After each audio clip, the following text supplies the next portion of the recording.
By Sunderland's own high standards, that was a very subpar performance, just disappointing to watch generally. The numbers actually tell the story really well. Fulham had 24 shots to Sunderland's 4, 6 on target for Fulham to Sunderland's 2, and Fulham had an XG of 2.08 to Sunderland's 0.7.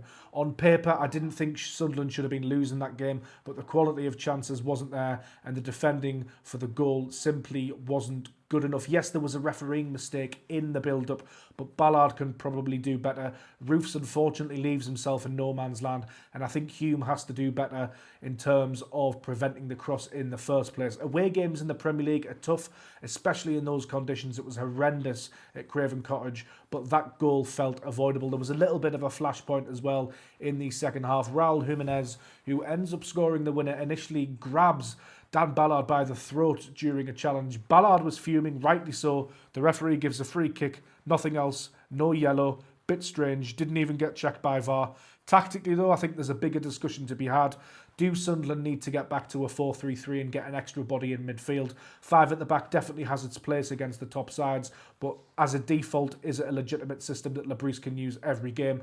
I'm not convinced. It's worked well against Arsenal and Chelsea, but when Sunderland need to perhaps come out and play a little bit more, should we be going back to a 4-3-3? We need a proper response now against Bournemouth at the Stadium of Light on Saturday. Sunderland just didn't create enough clear openings.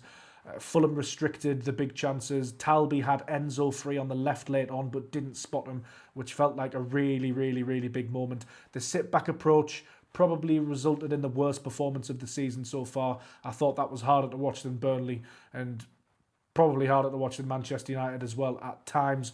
Let me know what you think of the game, what Regis Labrise should do against Bournemouth. In my opinion, this team do deserve a pass. They've given us some great moments this season, but that performance fell well short of what we saw against Chelsea and Arsenal recently. Sunderland need to bounce back.